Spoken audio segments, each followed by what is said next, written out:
The morning sun cast long shadows across Dealey Plaza in Dallas, Texas. It was November 22, 1963, and thousands of excited citizens lined the streets, eagerly awaiting the arrival of the presidential motorcade. Children clutched small American flags while their parents craned their necks for a glimpse of the man who had captured the nation's imagination. President John Fitzgerald Kennedy was coming to town.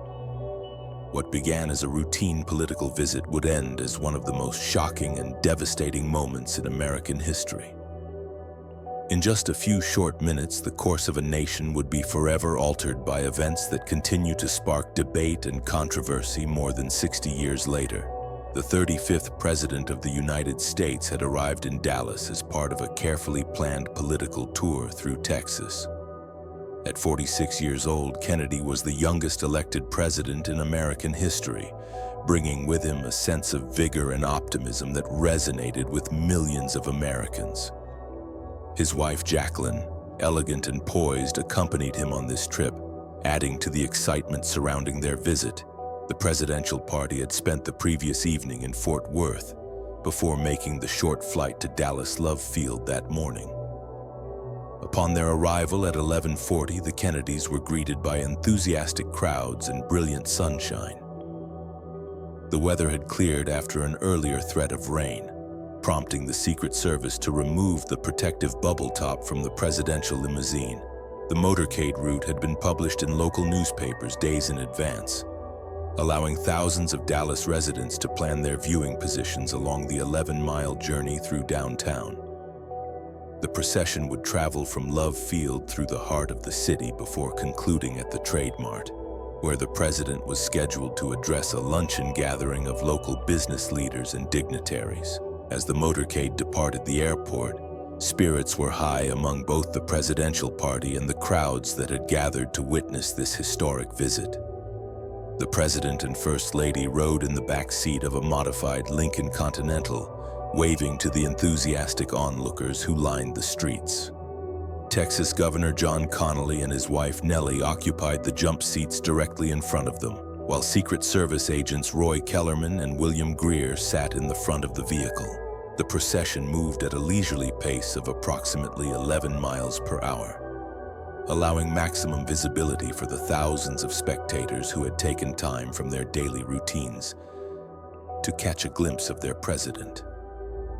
The crowds grew larger and more enthusiastic as the motorcade approached downtown Dallas, with people cheering and applauding from sidewalks, office windows, and building rooftops.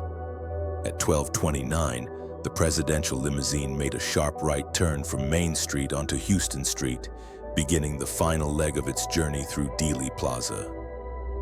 The plaza, named after a local newspaper publisher, served as the gateway to downtown Dallas and featured a distinctive landscape of grassy knolls and concrete structures. As the motorcade proceeded down Houston Street, it approached the imposing 7-story structure known as the Texas School Book Depository. This red brick building housed a textbook distribution company and employed dozens of workers who filled orders for schools throughout the region. Most employees had stepped outside to watch the presidential procession, leaving the building largely empty during the lunch hour. The limousine then executed a sharp left turn onto Elm Street, slowing considerably to navigate the tight corner. This maneuver brought the presidential vehicle directly in line with the windows of the book depository building, creating what would later be described as an ideal vantage point for anyone positioned on the upper floors. Mrs. Connally turned to the president with a warm smile and remarked how wonderful it was that he couldn't say Dallas didn't love him. The comment reflected the overwhelmingly positive reception they had received throughout their visit, dispelling earlier concerns about potential political tensions in the city. The time was 12:30 in the afternoon, and everything appeared to be proceeding exactly as planned. The presidential limousine continued its slow journey down Elm Street, maintaining its deliberate pace as it moved away from the cheering crowds that had gathered at the intersection. The afternoon sun illuminated the occupants of the vehicle, creating perfect visibility for the thousands of onlookers who had positioned themselves throughout the plaza. At precisely 12:30, The tranquil atmosphere was shattered by the sharp crack of gunfire. The first shot rang out across Dealey Plaza, its echo bouncing off the surrounding buildings and momentarily confusing spectators who initially mistook the sound for a motorcycle backfire or firecrackers. Within the limousine, President Kennedy suddenly stiffened, his hands moving instinctively toward his throat as a bullet struck him in the neck.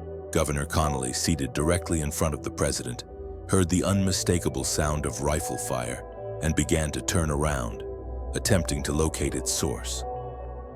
Before he could complete this movement, a second shot found its mark, tearing through his back and continuing its devastating path through his chest, wrist, and thigh.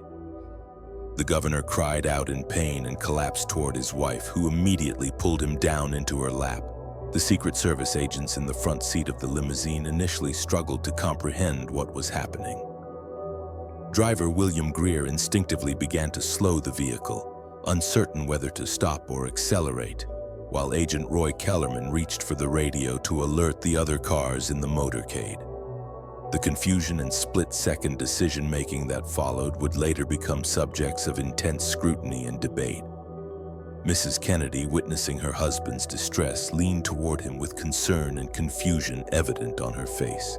The president appeared conscious but clearly wounded, his movements becoming increasingly labored as the seconds ticked by.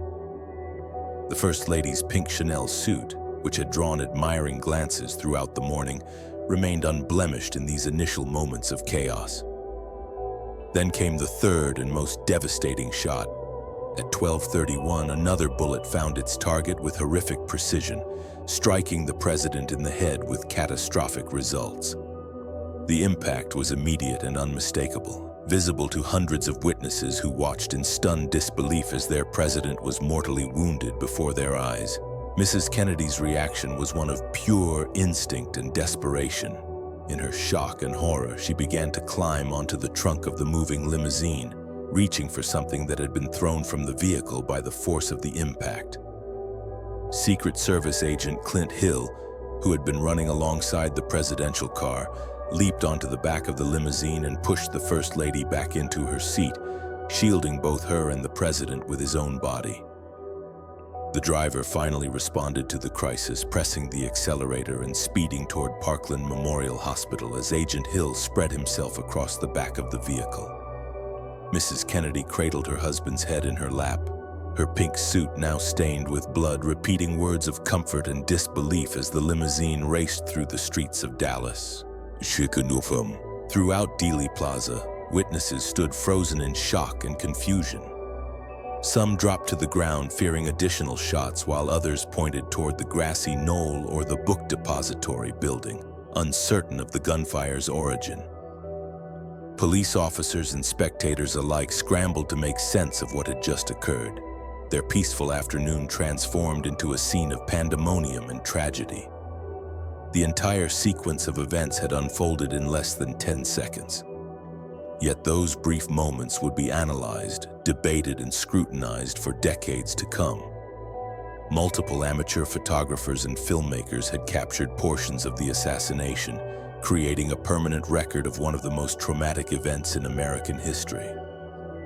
As the presidential limousine disappeared from view, racing toward the hospital with its critically wounded occupants, the reality of what had happened began to settle over the stunned crowds in Dealey Plaza. The shots that rang out in Dealey Plaza that afternoon would forever change the trajectory of American history. Within hours, news of President Kennedy's death had spread across the globe, leaving millions in stunned disbelief.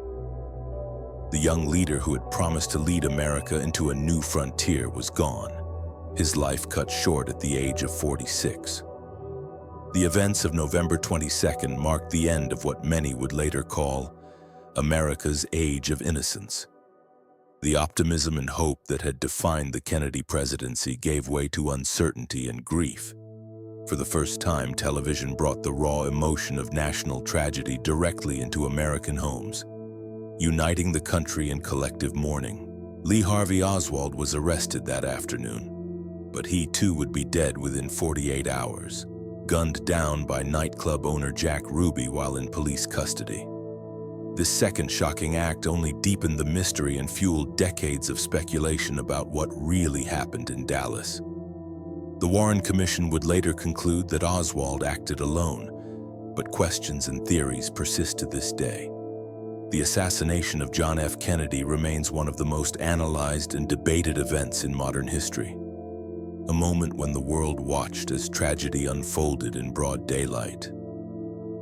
Today, Dealey Plaza stands as a memorial to that fateful day, a reminder of how quickly everything can change, and how one moment in time can alter the course of history forever.